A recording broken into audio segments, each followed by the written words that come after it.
The ruins of the Augustinian nunnery of the White Ladies in Shropshire. It's accessible down a beautiful woodland path, but it's got limited parking. And it's original early 12th century construction of sandstone and coarse rubble, with a later south chapel.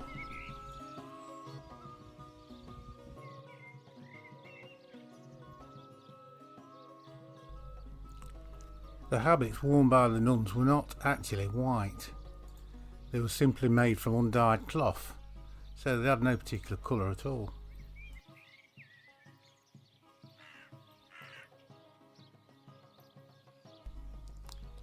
And White Ladies Priory was possibly a sacred or religious place long before the Norman invasion of 1066. And some think it was a Saxon remains buried below the Norman ruins.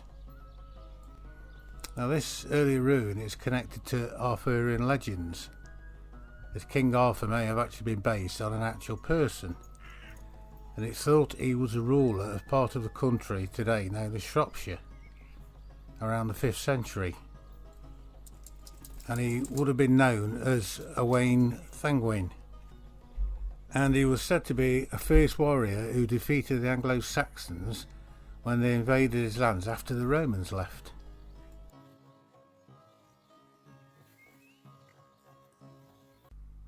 The name that he would have been known by in battle was the Bear, and would have been translated in Old English as Arth.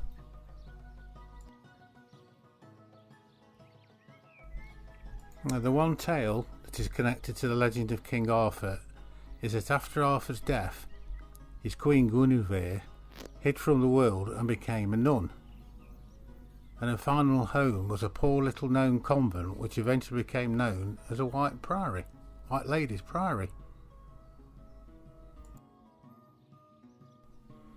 And possibly coincidental, the name Guinevere is derived from the language of the ancient Britons and means white spirit.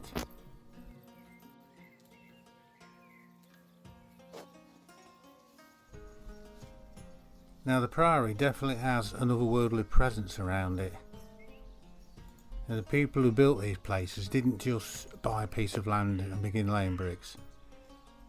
They searched for special places that they thought were spiritual enough to build house of worship, as did the ancient people.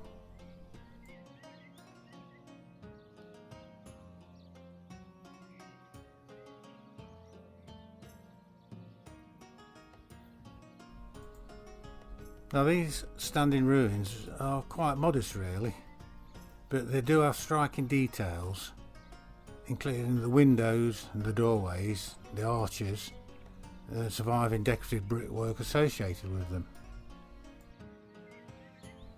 I did read that the walls to the east, south and west of the ruined church are actually 19th century and were built from the rubble to provide the enclosure of a graveyard following the footprint of the ruined church.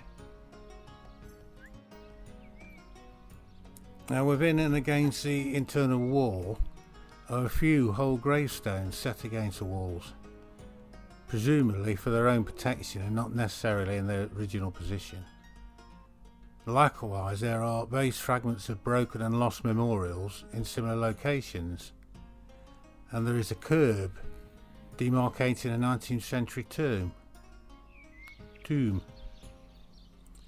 And it appears that this is relating to the religious affinities of the families who owned White Ladies Priory in the past, and their refusal to receive Anglican communion and therefore denied access to burial in an Anglican parish church. So the rooms were used for the burials instead.